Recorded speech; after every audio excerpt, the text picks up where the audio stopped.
প্রিয় BA fourth সেমিস্টারের ছাত্রছাত্রীরা, আজকে আমি যে বিষয় নিয়ে আলোচনা করব সেটি হচ্ছে তোমাদের যাদের হিস্ট্রি জেনারেল পেপার রয়েছে CC4 বা GE4, এই সাবজেক্টটি থেকে আজকে আমি তোমাদের একটি মডেল প্র্যাকটিস সেট বা মক টেস্ট পেপার তোমাদের সামনে আলোচনা করে দিচ্ছি। এই মডেল প্র্যাকটিস সেটটি তোমরা একটু ভালোভাবে অনুশীলন করে যাও, দেখবে অনেকটাই তোমরা উপকৃত হবে। এবং অবশ্যই তোমরা লাস্ট মিনিটের পিভি স্টাডি ক্লাসের লাস্ট মিনিটের সাজেশনটি অবশ্যই দেখবে।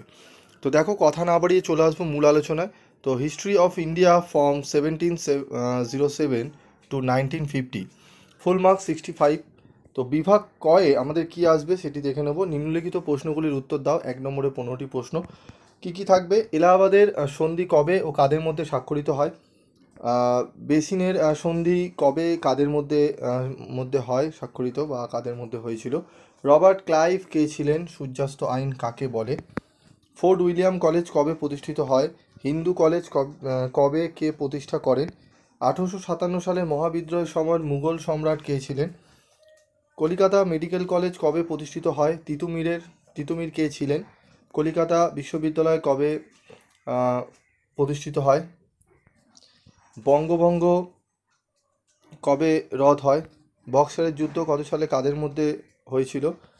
বাংলার দুটি গুপ্ত সমিতির নাম উল্লেখ করো। খুবই গুরুত্বপূর্ণ প্রশ্ন এটি।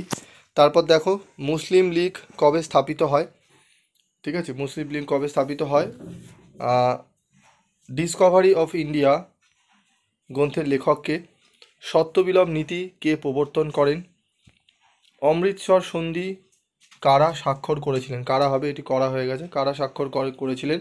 সাঁওতাল বিদ্রোহের যে কোনো একজন নেতার নাম লেখো। এখানে যে কোনো দুজনের নাম তোমরা জেনে রাখবে, ঠিক আছে। তারপর দেখো, চলে আসবো আমরা পরবর্তী বিভাগ ক্ষয়। যে কোনো 4টি প্রশ্নের উত্তর দাও। 5 নম্বরের 4টি প্রশ্নের উত্তর আমাদের করতে হয় বিভাগ খ থেকে, ঠিক আছে। তো কি কি প্রশ্ন আসতে পারে দেখে নাও। বাংলায় কে এবং কেন দ্বৈত শাসন ব্যবস্থা প্রবর্তন করেন? তৃতীয় পানিপথের যুদ্ধের কারণ কি ছিল? কারণ, গুরুত্ব, ফলাফল, এই তিনটি কিন্তু তোমাদের পড়ে রাখতে হবে। কারণটি খুবই গুরুত্বপূর্ণ, তার সাথে বলবো কারণ ও ফলাফল দুটোই পড়ে রাখবে। রাউতোয়ারি ও মহলবাড়ি বন্দোবস্ত বলতে কি বোঝো? পলাশির লুণ্ঠন কাকে বলে, বা পলাশির লুণ্ঠন বলতে কি বোঝো? 1773 সালের রেগুলেটিং অ্যাক্টের গুরুত্ব পর্যালোচনা করো। নব্যবঙ্গের ওপর সংক্ষিপ্ত টিকা লেখো। 1935 সালের ভারত শাসন আইন সম্পর্কে আলোচনা করো। খুবই গুরুত্বপূর্ণ এই 1, ক, খ, গ, ঘ, 4টি, উম এবং চ, 6টি এবং 7টি প্রশ্ন খুবই গুরুত্ব সহকারে করবে। তার সাথে করবে 1946 সালের নৌবিদ্রোহ সম্পর্কে সংক্ষিপ্ত টিকা লেখো।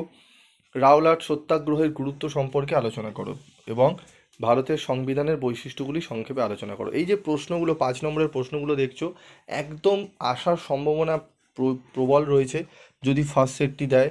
যদি সেকেন্ড সেট দেয় তাহলে কিছু পরিমাণ আসবে, কিছু কিন্তু আননোন থাকবে। তো তোমরা এই প্রশ্নগুলো একটু ভালো করে দেখো, এবং তোমরা 2023-এর প্রশ্নপত্রটা একটু 5 নম্বরে পারলে 2-1টা প্রশ্ন, প্রথম দুটো এবং শেষের দুটো বাদ দিয়ে মিডিলের কয়েকটা প্রশ্ন একটু পড়ে যেও, ঠিক আছে। কারণ 2023-এর 2-1টি প্রশ্ন রিপিট হলেও হতে পারে। তারপর দেখো, মাউন্ট ব্যাটেন পরিকল্পনা কাকে বলে? মাউন্ট ব্যাটেন পরিকল্পনা কাকে বলে, ঠিক আছে। তারপর বিভাগ গ, যে কোনো 3টি প্রশ্নের উত্তর দাও 10 নম্বরে। তুমি কি মনে করো ভারতের ইতিহাসে অষ্টাদশ শতক অন্ধকারাচ্ছন্ন যুগ ছিল?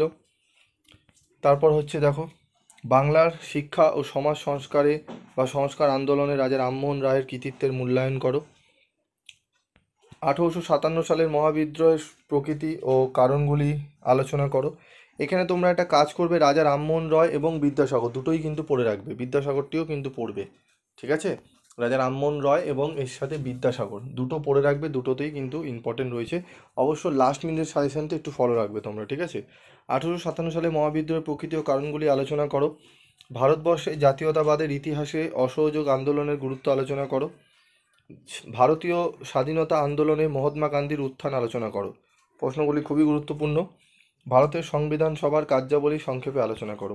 মোস্ট ইম্পর্টেন্ট এই প্রশ্নগুলো যেগুলো এখানে দিলাম, আসার সম্ভাবনা কিন্তু 100% রয়েছে। যদি না আসে তাহলে কিন্তু খুবই অবাক হব, কারণ এই প্রশ্নগুলো আসার সম্ভাবনা প্রায় 100%। তো এই প্রশ্নগুলো পড়ো। এর সাথে আমি যেগুলো বললাম এক্সট্রা প্রশ্ন, যেরকম বিদ্যাসাগরের অবদান, ঠিক আছে, সেটি পড়বে। আশা করবে রামমোহন এবং বিদ্যাসাগর পড়ে গেলে একটি তোমাদের 100% পাবে। আমি এখানে রামমোহন রায়ের অবদানটি রেখেছি, তোমরা বিদ্যাসাগরের অবদানটিও পড়ে রেখো, ঠিক আছে? এবং অবশ্যই লাস্ট মিনিটে কিছু কোশ্চেন আমি দেবো, সেখানেও একটু ফলো রেখো। তার আগে তোমরা এই মডেল প্র্যাকটিস সেটটি একটু ভালো করে রেডি করে নাও, ওকে?